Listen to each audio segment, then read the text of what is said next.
My 3 little ones were all waving, 2 of them even jumping and shouting as I approached the gangplank. I acted surprised when I saw Steve and our children, putting my hands to my face and letting out a playful gasp. "What are you guys doing here?" "Surprise, Mommy," Steve said with a mysterious smile. "We thought we'd come down to see you off. Where's Edna?" I grinned at Steve. "I think she's already agreed. We figured it's better not to try to meet up in all this chaos." The kids were bursting with excitement, clamoring for my attention. They all talked at once, so I crouched down and hugged little Trixie. At 3 years old, she had just moved on from diapers, but still had the chubby arms and legs of a toddler. Like her older sister, she was a chatterbox, and her lisp was just too cute. "Are you going on that big boat?" she asked with her wide blue eyes. "Yes, I am." "What are you going to do on the big boat?" "Well, there's swimming, movies, a gym, and coffee shops, so I'll keep busy." "I want to go on a cruise with you, Mommy." "Well, not this one, but maybe we can go on a family cruise one day, okay?" "How long will you be away, Mommy?" Kathy had grown tall and thin, but she used to look just like Trixie. Like Trixie and Steve, her hair was almost white. We all loved being outside, and the summer sun would bleach their hair completely, while my dark hair would only lighten slightly with a few highlights. But my deep tan made up for it. "I'll be gone for 5 days and 4 nights, so I'll be back on Friday afternoon," I told her. Kathy's lower lip jutted out in a cute pout. I kissed her nose and reassured her, "No worries, sweetie. It'll go by so fast you won't even realize I was gone." "We're going to miss you, Mommy," said Charlie, my little guy. At 8, he looked just like me, but his serious, diligent personality was all Steve. I sometimes worried he didn't know how to have fun, but I knew he'd always be dependable. "I'll miss you too, but Daddy will be here with you. He'll take great care of you," I assured him. "I know," Charlie replied, "but we want you home too." "Oh, I just love you all so much," I said, pulling them into a big hug. Trixie and Kathy wriggled and giggled, while Charlie stayed perfectly still. "And I'll be back before you know it." I stood up and grabbed my rolling carry-on. My other suitcase was already on the ship. I turned to kiss Steve, but he was missing. I looked around and didn't see him anywhere. "Kids, have you seen your dad?" They glanced around, puzzled, but being short, they couldn't see much. I scanned the crowd quickly but couldn't spot him. Checking my watch, I realized I only had 5 minutes to board. I tried calling his phone, but it went straight to voicemail. He must be busy talking to someone. "Steve, where are you? I need to board the ship. Please come back fast." The kids looked worried, so I flashed them a reassuring smile. "I bet he just went to the bathroom. He'll be back soon. What are you guys planning to do with Daddy while I'm away?" "We're going to the pool!" Trixie beamed, excited about the water in our neighborhood pool. "Daddy said we could have dinner at McDonald's one night." "Oh, really? Just make sure it's only one night, okay?" I joked with Kathy, who laughed and twirled around. "We're playing mini golf tomorrow night." "Think you'll beat Dad again, Charlie?" "I think he lets me win." His serious tone made my heart ache a bit. My little boy was maturing. "You still have to make your shots," I reminded him, echoing Steve's advice. "As long as you do your part, it doesn't matter what Dad does." Charlie gave a small smile, which made me feel a bit better. I hugged him and then stood back up to look for Steve. Just then, I noticed 2 crew members starting to remove the gangplank. Panicking, I ran over to them, making sure my kids were still in view. "Excuse me. I have my boarding pass, but my husband went to the restroom and hasn't returned. I can't leave my children. Could you please wait just a couple more minutes?" The younger crew member looked unsure and turned to his superior. "We can wait 1 more minute, but that's all we can do." "Thank you," I replied. I tried calling Steve again, but all I got was his voicemail. "Steve, I'm about to miss my boarding. Hurry up." I tried calling him once more, but again no answer. I shrugged at the crew. "I'm sure he'll be back any moment. He knows I need to board." "I'm sorry, ma'am. We have to depart now." Frustrated, I quickly texted, "Missed the boat." As I walked back to my kids, I called Steve once more. "Great, Steve, I missed the ship. I can't believe you'd leave me stuck here. You better have a good reason." I sadly watched as the ship pulled away. There goes my vacation. My phone vibrated with a text. "Oh no, what happened?" I quickly replied. Later, right now my kids needed me. I rounded them up and took them to sit on a shaded bench to wait for Steve. "Are you getting on the ship, Mommy?" "Not today, sweetheart." "Why not?" "Your daddy went off somewhere and I didn't want to leave you guys alone." I wasn't in the mood to cover for Steve right then. Lately, he'd been acting kind of rude. He'd been working late several nights, and even though he tried to pay attention to the kids, he seemed distant. When we were alone, he hardly spoke to me. Instead of spending time with us like he usually did in the evenings, he'd go to Tony's bar or work in the yard until it got dark. Plus, he was constantly checking his phone, more than usual. One morning I got curious and checked who he'd been texting, only to find out he'd put a password on his phone. Was he cheating on me? The idea scared me. But it couldn't be true, not Steve. He was so trustworthy. But something had changed. And now this nonsense. He knew how much I was looking forward to this cruise, a little break from the endless demands of being a mother, wife, employee, daughter, and all the other roles I played. 5 days of alone time didn't seem like too much to ask for, and when I mentioned the idea back in April, he was excited about it. But he orchestrated this surprise. Thankfully, Kathy wasn't good at keeping secrets, and then disappeared. I was more than a little upset with my husband. Where was he? We waited in the shade for nearly 30 minutes, and by then I had completely run out of things to keep them occupied. Trixie was getting cranky, and Kathy was right there with her. I tried calling Steve several times, but it always went to voicemail. My irritation went down, and my concern grew as the minutes ticked by. Where could he be? I didn't want to upset the kids, so I kept asking them questions and making up silly games. But even kids have their limits, and we had gone way past theirs. Getting them home was going to be tricky. An Uber had dropped me off, and I didn't know where Steve had parked his car. I checked my bag, but I didn't have his car keys anyway. I requested another Uber to take us home. We'd have to risk it without Trixie's car seat. But it wasn't a long ride. The driver didn't seem to mind, but I insisted we stick to surface streets. After waiting 10 minutes for the ride and another 15 for the drive, we arrived at our little rancher. I called Steve on the way. "Honey, please call me and let me know you're okay. I'm starting to worry. I'm taking the kids home, so head there as soon as you can." Steve's car wasn't in sight, but he might have parked it in the garage. If he was home, he wasn't. The kids were grumpy but calmer when I got them inside, and I put Trixie down for a nap. She usually only napped every other time, but I hoped today's excitement would tire her out more than usual. Kathy went straight to the TV and found a Disney show, while Charlie went to his room and shut the door. I brought my rolling bag into our bedroom and left it there while I went to the bathroom. I sent a text while I was on the toilet. "Sorry, Steve and kids showed up. He wandered off. Couldn't leave kids?" I finished up and flushed. "I understand," I replied with my own sad face emoji, then went to the kitchen to grab a snack and some iced tea. I didn't notice them at first, but when I sat at the table to ponder where my husband might have gone, my heart sank. Steve had placed his phone in its distinctive silver case right in the middle of the table. I knew it was Steve because it was perfectly lined up with the table's edges. He had an eye for detail and symmetry, which was essential for his job as a high-end painter. What shook me was his wedding ring, sitting on the phone's dark screen. Damn. I went to our bedroom and noticed most of his clothes were gone. His tablet was missing from the nightstand, and checking the den, I saw his laptop and all our files were gone too. It seemed like my marriage had ended. Tears streamed down my face, even though I knew it wouldn't change anything. But deep down, I knew I had deeply hurt Steve. He wasn't one to avoid a confrontation unless it would break him. And despite my mistakes, I loved him profoundly. Steve was an incredible man. He was an amazing lover and a reliable partner who put my needs before his throughout our 11 years together, 9 of them as husband and wife. He could be stubborn and overly focused on his work sometimes, but I still got my way most of the time. I could be impulsive and hot-tempered, but he was always calm and steady, which balanced me out. That was something I really needed, especially before we had children. He was exceptional at his craft.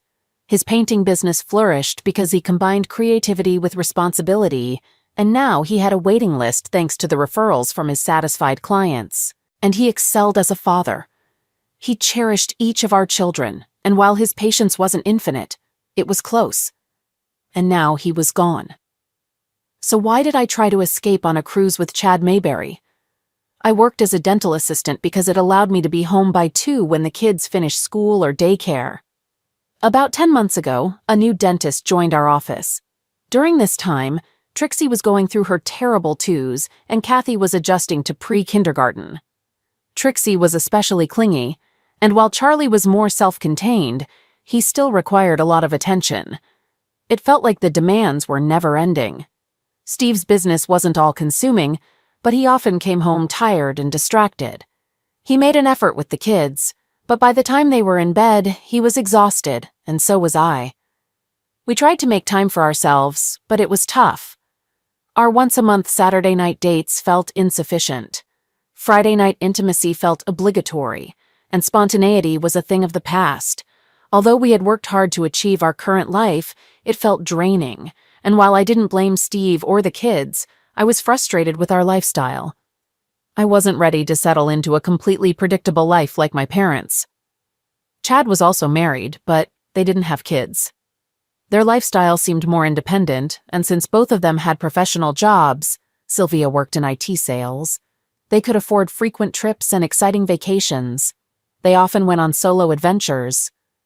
The first time I chatted with Chad was after he came back from rafting the Grand Canyon with his college buddies. Sylvia was headed to Santa Fe for an art show with her best friend. Chad had a great sense of humor and liked to tease everyone, including me. Since I usually skipped lunch due to my part-time schedule, he'd join me in the kitchen for a mid-morning snack. I often vented about my family, feeling like they took me for granted. I admired Chad's carefree lifestyle, extra cash, and fewer responsibilities. "Let's skip work tomorrow," he suggested with a grin. "We can drive to the beach for lunch and return in time for you to pick up the kids." So we did. It was a refreshing break from my usual routine. We had grown-up conversations without any obligations.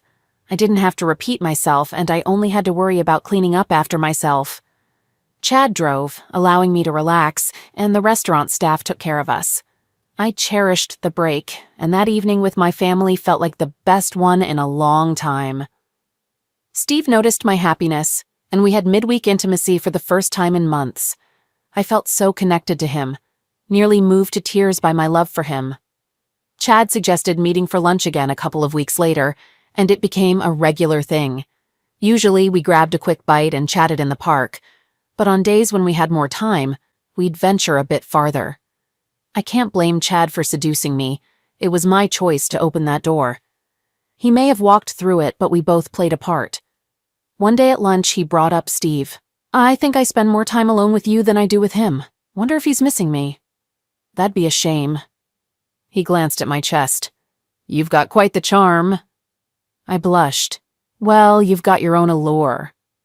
I smirked, raising an eyebrow, and just like that, the topic of closeness was out there. Our banter got more suggestive, and I began to see Chad in a different light. He had a refined handsomeness. Steve was more rugged, tall and muscular, with intense blue eyes and rough hands. Chad, on the other hand, was smaller, slender, and darker. I often watched his skilled hands during dental work, wondering what else they could do. We'd meet up for lunch once, sometimes twice a week, until one day we both had some free time due to canceled appointments. "Want to head to the beach?" he asked, grinning. "Sure thing." Instead of our usual spot, Chad drove us to a motel by the shore. "I've been wanting some alone time with you," he said, his eyes full of desire, and I felt a rush knowing he wanted me. We had about an hour and a half, which felt just right, not rushed. Surprisingly, I didn't feel guilty. Time with Chad was like a break from reality for me. It didn't affect my marriage, it just eased some stress. I loved Steve deeply. He was my partner for life. Chad was more like a gym session or a relaxing massage. We never scheduled our meetings, just let things happen naturally. For a couple of months, we'd see each other every few weeks, but then life got busy, and 6 weeks went by without any chances to meet up. That's when we started talking about taking a short cruise together. It seemed like a nice getaway for both of us. After putting the kids to bed, I brought up the cruise idea with Steve. Honey, Edna from work won a Caribbean cruise for two. She just split up with her boyfriend and invited me to join her. What do you think? When's it happening? In about 6 weeks, early June. And how long is it for?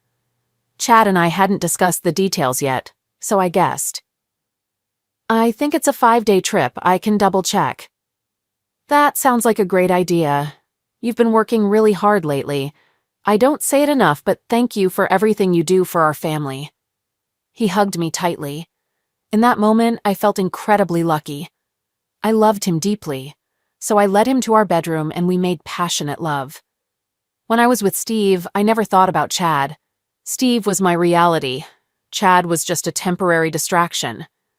Chad and I settled on June to give ourselves time to discuss it with our spouses. I chose Edna because Steve hadn't met her, while Chad said his friend Jeremy had won the cruise. Neither Steve nor Sylvia objected, but it seemed the 6-week wait was too long. I'm not sure how Steve found out, but his behavior changed shortly after, which made me wonder if he had orchestrated Kathy's almost revelation about the surprise cruise plan, forcing Chad and me to board separately.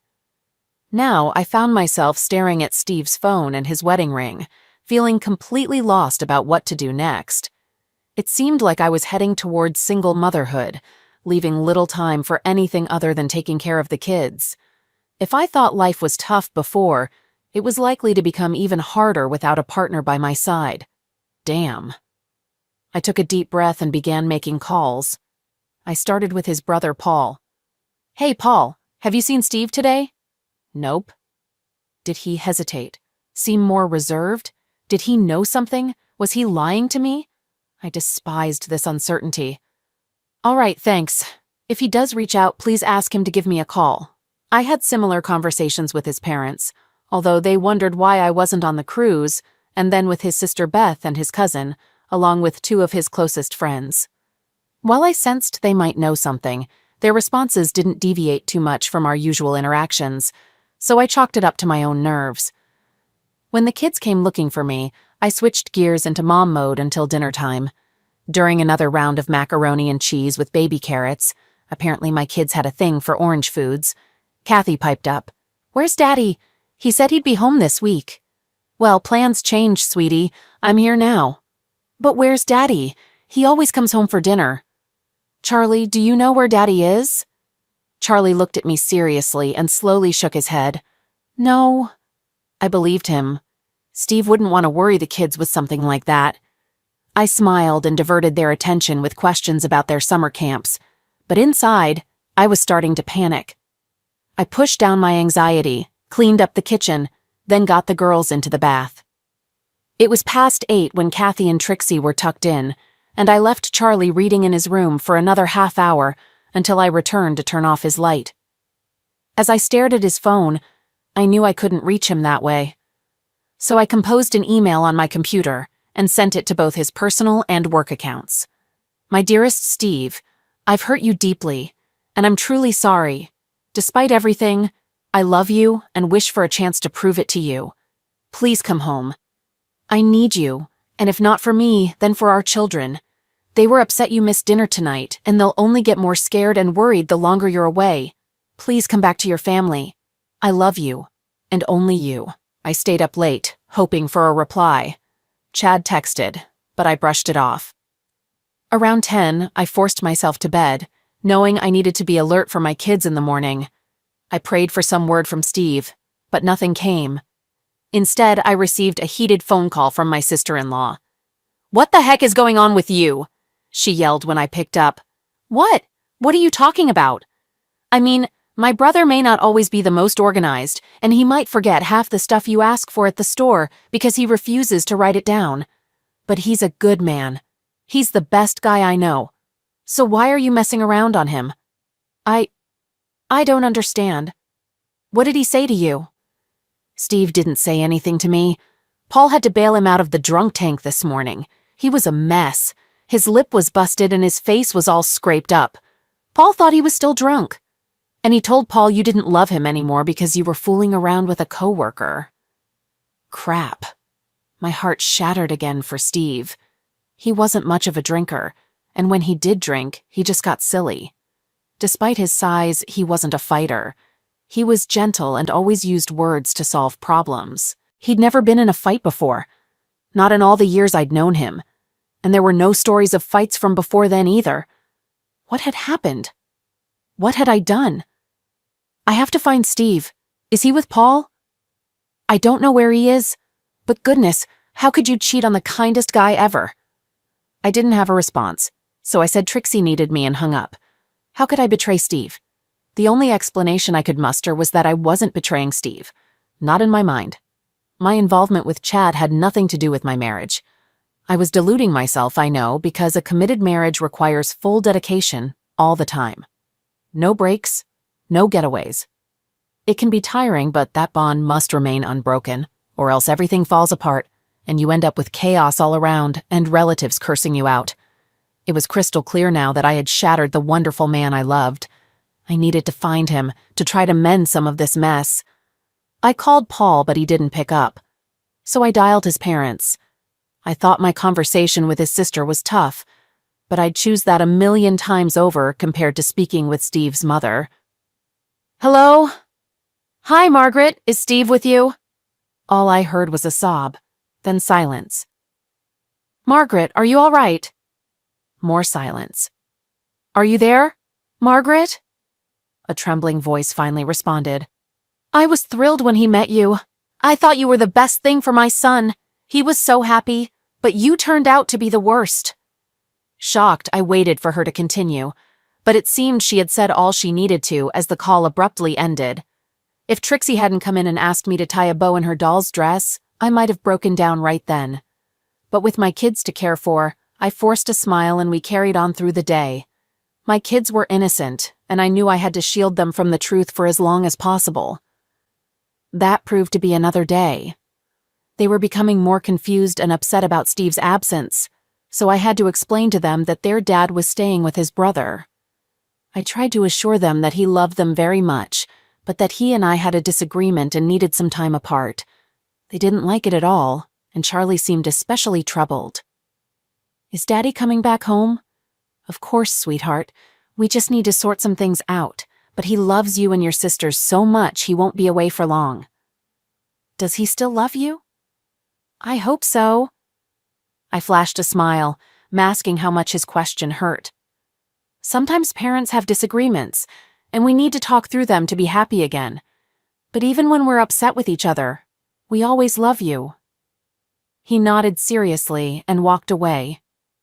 My heart shattered once more. With Steve's friends and especially his family rallying around him, my secret was completely exposed. He was hurt deeply, but I couldn't even get a clue about where he might be. His protectors stonewalled me when they didn't avoid my calls. No one provided any information about him.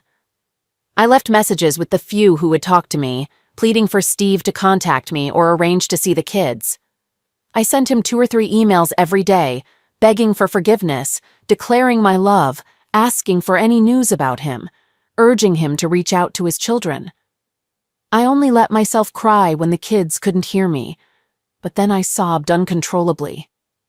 His abandonment pained me deeply, but what hurt the most was how much I had hurt him. We had been so perfect together, and now everything had changed irreversibly. 5 lives directly affected, and who knew how many others indirectly impacted. And it was all my fault. By Thursday night, my hope had vanished. I had run out of ideas, resigned to waiting for Steve to take the first step, wondering when I might hear from him, hoping it wouldn't be through legal channels. I went to bed that night feeling more sorrowful than ever. It seemed I had no advocate among the people supporting him, no one to advocate for understanding, patience, and fairness. I didn't expect absolution, but I hoped he might still have enough love to at least respond in some way. Even anger would be preferable to silence. But all I heard was silence. The phone rang on Friday afternoon, and my heart raced until I saw the caller ID. I almost ignored it, but since Steve left, I promised myself to face things head-on, even if they were unpleasant. Hey, Chad. Sylvia knows. I got served with divorce papers when I got off the ship today. Shit. I closed my eyes and took a deep breath to steady myself. Steve's gone. I have no idea where he might be. Damn. How did they find out? I don't know, but I think Steve found out shortly after I mentioned the cruise to him. He's been acting weird for weeks now, and the scene at the dock was a setup. He left me with the kids so I couldn't board the ship. And while I was waiting, he probably came home, packed, and left. Wow. I stayed quiet, breathing slowly. How are you holding up? Do you want me to come over? That's not a good idea, Chad. I'm not blaming you since I'm equally at fault, but if I never see you again, I'll be okay with that. We can keep it professional at work, but otherwise, please stay away from me. Seriously? Is that how you feel about me? I love my husband deeply. I don't know why I went with you, but it's cost me my future with Steve and my kids. I don't want a reminder of my mistakes. I understand. If you reconsider, just reach out. I don't turn away friends or even lovers. Goodbye, Chad. Lovers. Seems like everyone else saw us that way. But I never felt that for him, not even for a moment. My love was only for Steve. But Steve would never believe that again. The weekend was terrible. Steve was unreachable and the kids grew more upset. Trixie had 2 accidents Friday night, and Kathy had nightmares, so she slept with me on Saturday. Charlie stayed strong in the face of all the sadness, which made it even harder for me. I could feel his pain and confusion, and it wasn't hard to imagine Steve feeling the same. He had to be hurting, and I caused it. I wasn't just involved. I was the one who caused it. He was the man I promised to cherish, and I hurt him deeply, without even hesitating. I once read that everyone is the hero in their own story. I'm the exception. I've been incredibly cruel to the person who should matter most to me. Instead, I've shown that I only care about myself. I wish I could run away, to disappear where no one I know would ever find me. It wouldn't undo what I've done, but at least I wouldn't have to face the judgment I deserve every day. I couldn't avoid it. My kids needed me, no matter what was happening in my life. With Kathy snuggled next to me in our bed, I made a promise to myself. I'd be the best mom I could be, setting aside my own pain and regret to care for them. Maybe I wouldn't be Steve's wife much longer, but I'd be there for Charlie, Kathy, and little Trixie. On Sunday morning, despite feeling drained, I felt a newfound determination. I whipped up waffles, bacon, and orange juice for the kids, then settled them in front of the TV. After tidying up, I dialed Beth from the kitchen table. She was the only one from Steve's family who'd answer my calls, though it seemed like she just wanted another chance to curse me out. "What the heck do you want now?" she snapped. "Good morning, Beth. I need you to tell Steve to see his kids. They really need him. I know he doesn't want to see me, and that's tough, but I can handle it. However, his kids need him badly. He has to put aside his pain and reassure them that he loves them and that everything will be okay." "You're out of your mind. How can anything be okay after this?" I fought back tears and held myself together. Steve's not going to be okay for a while. I may never be okay either. But damn it, our kids have to be okay, and Steve has to step up to make sure they are. I wish I hadn't acted so recklessly, and I'll carry that guilt with me forever. But right now, I'm putting that aside to take care of Charlie, Kathy, and Trixie, and they need Steve to do the same. I don't expect him to forgive me, but they need him. Now, more than ever. "Screw you. He's been drunk since he left your place on Monday. You don't know what you've done to him." My heart sank. I knew exactly what I'd done to him. I understand. I wrecked our marriage and hurt my husband deeply. If I could fix it by ending my life, I would. But that won't solve anything. Nothing can fix what's broken between us, but we can still make things right for our kids. You, Paul, Margaret, and Richard need to support him in seeing that. I wish I could be the one to do it, to still be his partner and help him through this. But he's got to figure it out on his own, just like me. Our kids matter more than anything else. You have to help him realize that. There was a pause. Then she spoke in a softer tone. "I'll talk to Paul and the folks and see what they say." "Thank you, Beth. It might not seem like it, but I do love Steve. I regret what I did deeply. I can't even understand why I did it. But I did, and I have to live with that forever, knowing I hurt the man I love. I'm not the person I thought I was. You're not the person we thought you were either. Her words stung, but I didn't cry. I felt numb inside. I focused on caring for my children, which helped keep the feelings of self-pity and regret at bay. I gathered my kids in the family room and put on Encanto for them to watch again. After a trip to the park following a snack post movie, we returned home for a quick lunch of peanut butter and jelly sandwiches, apple slices, and milk. I put Trixie down for a nap, set Kathy up with crayons and a coloring book, and found Charlie engrossed in his airplane book. With a moment of calm, I checked my phone. No calls or texts came through, but I knew what I needed to do. Hi, Mom. Is Dad there? Hi, dear. Yes, he's around here somewhere. What's up? I need to talk to both of you. Sure. I think he's outside. Let me find him. How are the kids? When are you and Steve bringing them over? That almost broke me. My determination wavered, but I held on. That's actually what I need to discuss. Oh, are you all right? I need to speak with you and Dad. Well, he's right here. They struggled for about 40 seconds to figure out how to turn on the speaker, but they stayed calm despite their repeated attempts.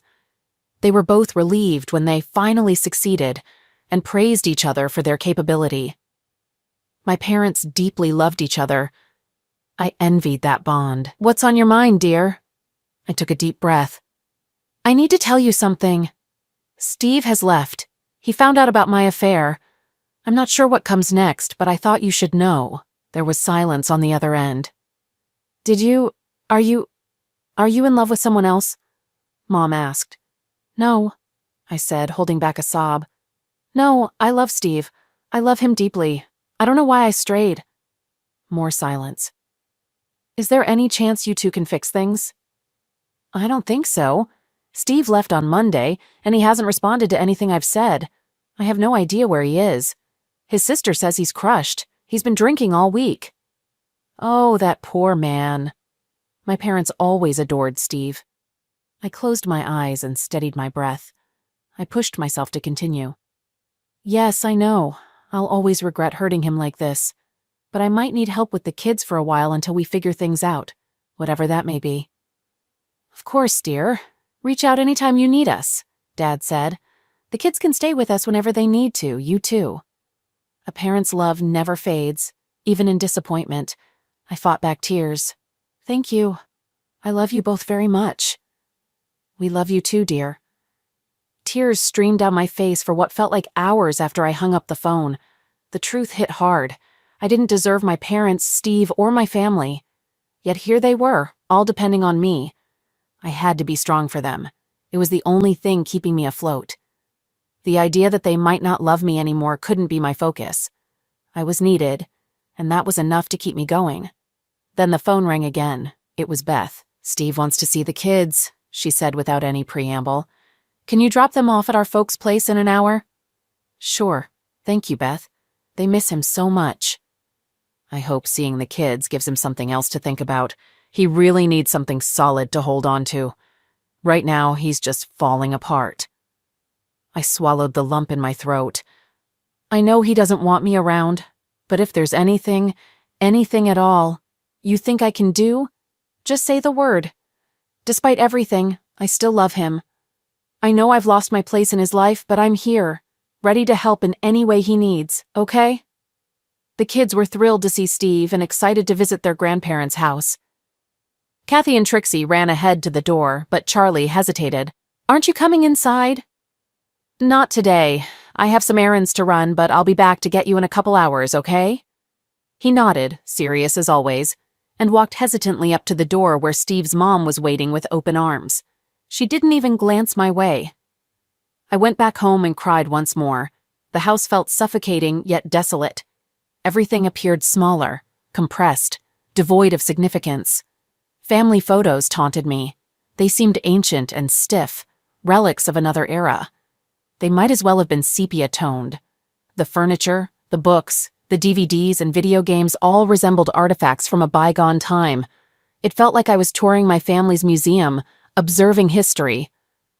I gathered my strength as best as I could before returning to pick up the kids. I barely recognized them. They were all subdued as Steve's mother led them out the door and toward my car, and they remained unusually quiet on the ride home. Once we were back, I prepared dinner. I cooked chicken stir-fry, baked some frozen fries, and sliced a red pepper and a few baby carrots. I adored my kids, but their culinary preferences were limited and focused on carbs. It would take some time before I'd challenge that. For now, they needed comfort. Nobody ate much. Charlie retreated to his room while I settled Kathy and Trixie in front of the TV so I could tidy up the kitchen. Just as I was finishing, I noticed Kathy standing in the doorway observing me. "Mommy?" "Yes, sweetie." "Why is Daddy so sad?" "What do you mean, Angel?" "He cried a lot. I think he was just happy to see you. Sometimes people cry when they're happy. You know he loves you very much." "I know. He said that too. But then he cried some more." I held my child, grappling once more with waves of regret. I had shattered Steve's world. My love for him was the foundation of the life he had built, and when that foundation crumbled, everything else came crashing down with it. He couldn't even control his emotions around his kids. I knew he would eventually heal, but to what extent was uncertain. I loved Steve. I was certain of that with every fiber of my being, and I had hurt him deeply. Perhaps I could mend him. I knew him better than he knew himself, but he wouldn't give me that opportunity, and I couldn't blame him for that either, but I couldn't stand to see him suffer. He didn't deserve it, and neither did my kids deserve a father who was hurting. My own father always taught me that when you break something, you fix it, so that's exactly what I needed to do. I couldn't make Steve the same man he was before my mistake, but I could certainly make him better than he was now, with or without his cooperation. I had two resources to work with. The first was our children. The other was my deep understanding of him. "Kids, you know how sad your dad is?" They all nodded. "Well, I have some ideas about how to cheer him up. Want to hear them?" Their enthusiasm almost brought tears to my eyes. They were incredible kids and they adored their father. "What does your father love to do most?" "To tickle me," Trixie exclaimed, making us all laugh.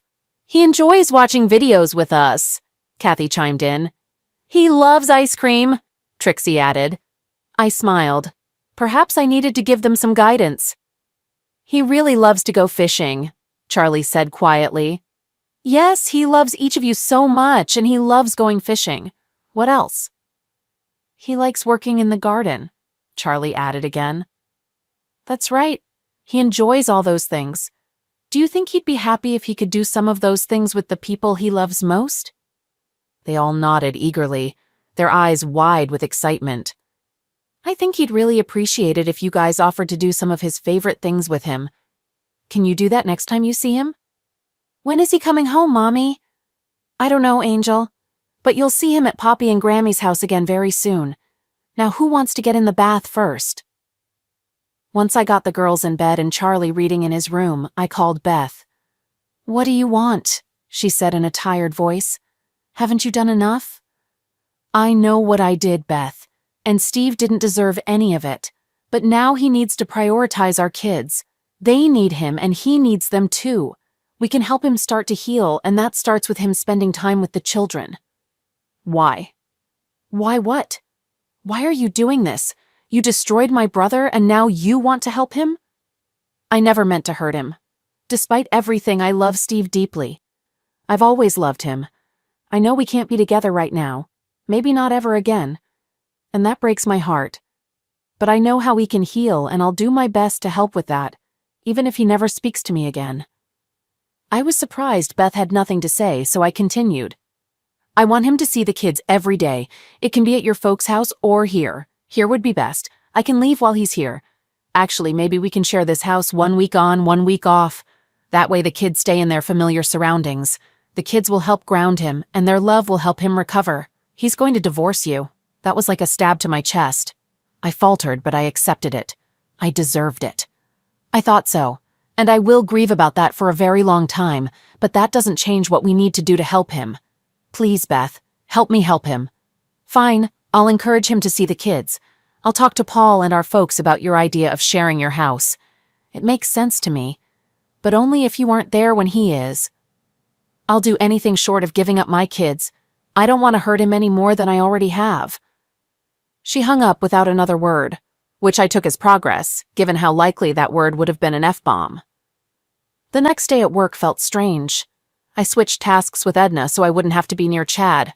We were both on edge around each other, but to everyone else it seemed like business as usual. Edna asked me about the cruise, chuckling over Steve's mix-up about her accompanying me. He had contacted her for some gifts while I was away and mistakenly thought she was going on the trip with me. I forced a smile, hiding my inner turmoil, and explained that I ended up not going due to the kids. She praised Steve for being such a thoughtful husband, which only made me break down in tears when I was alone in the bathroom. I picked up the kids on my way home and got them settled. I knew I was relying too much on TV to keep the girls occupied, but I'd address that once things calmed down. Right now, I couldn't muster the energy for our usual games and activities. Our meals weren't elaborate, but I had been trying to introduce healthier options like adding pureed spinach to spaghetti sauce. Tonight, though, it was just frozen pizzas and apple slices. When Beth called, I took a deep breath before answering the phone. Steve mentioned he wants to see the kids. He thought it was a good idea for you two to split time in the house. I made it seem like my idea in case he ever talks to you again. It wouldn't have gone over well if he knew it was your suggestion. Thanks, Beth. I don't care about taking credit. Our priority is getting Steve, Charlie, Kathy, and Trixie together so they can heal as much as possible. When does he want to start? Tomorrow. Knowing he'll be the single parent for the kids for a week seemed to calm him down. He didn't have any alcohol today. He's still really sad, but focusing on the kids is helping him. I appreciate your help with this, Beth. Don't mention it. I mean it. Me too. If you ever bring it up to Steve, he'll be upset with me. I let out a bitter laugh. It was that or burst into tears again. This was a colossal mistake, wasn't it? I couldn't have ruined my family more if I tried. Beth was silent, but I could sense the tension in her voice. Finally, she spoke. Why? Why did this happen? I'm not sure. It felt like a break from reality. Chad was friendly and all, but I didn't have any real feelings for him. He wasn't particularly attractive to me. He just enjoyed being with me for who I am, not as a wife or a mom. It was like he appreciated my company. The physical part happened unexpectedly, but it wasn't passionate. It was just something we did for fun. I risked my marriage for what was essentially just hanging out at the gym. And going on a damn cruise. I have no idea what I was thinking. I mentally separated Chad from the rest of my life. Now, looking back, I'm repulsed by it. It's like it didn't happen to me, but it also feels like a surreal dream. And now I have to live with knowing I hurt the man I truly love for something that meant nothing to me. That's messed up. I know. There was silence again. He's been talking to a lawyer. You'll be served with divorce papers sometime this week. At work? Yeah. All right. I kind of saw that coming. This whole situation is messed up. I couldn't agree more. I mustered up my courage and informed everyone at work about Steve and me splitting up. I admitted that the problems were mostly my fault. Everyone seemed shocked, except Chad, who pretended to be surprised. I wanted to be the one to break the news before rumors spread, although I knew people would piece it together once they heard about Chad's own marital issues. It was awkward at first, but two of the dentists offered support, promising to adjust my work hours as needed. Their kindness encouraged others to show some support too. The divorce papers arrived on Thursday afternoon, and I took them to my parents' house where I was staying while Steve had the kids. Steve's demands in the petition were harsh, way harsh. He wanted the lion's share of our assets, the house, primary custody of all 3 kids, child support from me, no alimony from him, and for me to go back to my maiden name. I understood his anger and felt sorry for it once more. But his proposed settlement wasn't going to fly, for his sake as much as mine. I knew him well. Once he calmed down, he'd likely regret such a bitter agreement. Plus, if we wanted our kids to come out of this divorce as emotionally intact as possible, they needed to see us treating each other with kindness. During my meeting with my lawyer, I insisted on a fair proposal and made it clear I wasn't interested in a prolonged negotiation. I came to terms with the fact that my marriage was over. I understood that I had no right to demand anything from Steve. Though I wished to speak with him, we communicated through his attorney, agreeing that I would only engage if Steve requested it. However, he never did. I refrained from making any claims on his business, proposing an equal division of our remaining assets, shared use of the house on alternating weeks until our youngest child finished high school, joint custody of the kids, no child support from either of us, and no spousal support either. I was willing to keep his last name until our youngest graduated high school, but I'd reconsider if he still desired it then. My lawyer believed I could negotiate for more, but I stood my ground. While Steve's attorney made a couple of attempts to secure additional benefits for him, he knew I could push for more too. Eventually, we settled on the terms I had initially proposed. Living in our house without each other felt strange to me, but the kids, especially the girls, adjusted pretty quickly, which was the main goal. Charlie seemed more preoccupied than usual, so Steve and I, with Beth's help, decided to get him into therapy. He responded positively, and though he'd never be the life of the party, he did lighten up from being serious all the time back to his usual self before the divorce. Beth managed the weekly transitions smoothly, arriving half an hour early before we switched so one of us could be gone when the other arrived. Even though Steve didn't speak to me, he always took the high road with the kids. Well, almost always. He did take down every picture with me in it and turn them to face the wall in the den. I'd put them back up during my week, then take them down before returning to my parents' house. He never said anything negative about me to the children, and he made sure his family didn't either. I respected his boundaries. I owed him much more, but that's all he allowed me to do for him. I went full-time at the practice, and my parents picked up the kids and stayed until I got home during my week with them. It wasn't a complete life, but I had my children, my parents, and my job, all of which I enjoyed. I refused to date, and I had no clue if Steve was dating or not. I suspected he was. He thrived in relationships and was a great partner. The first time Steve spoke to me since that terrible day at the dock was at Kathy's school play. I waited until he and his parents chose their seats, then sat on the other side of the big room behind them so he wouldn't see me directly. Trixie was with me. Charlie was with a friend that evening. When she spotted her dad after the play, she dashed over to him. I followed a few steps behind and stopped a few feet away as he picked her up and blew a raspberry on her cheek, making her squeal with laughter. I smiled seeing their bond on display. His gaze quickly found me. He always did that when we were a couple, and he nodded at me. I smiled back at him. I still loved him, even though I knew we couldn't be together. We thought we'd take Kathy out for ice cream to celebrate her play. Can I drop her off later? I had the same idea, but I'd defer to him now. Sure, why not take Trixie too? He offered a half smile that didn't quite reach his eyes. Thanks, we won't be long. I'll go let Kathy know and have her meet you in front of the stage. I need to grab her costume. She played a manta ray, and I thought she did a fantastic job. Okay. He turned with Trixie in his arms and walked with his parents toward the front of the stage. And that was it. I didn't feel any love, but I didn't sense any tension either. It seemed like he had moved past my betrayal.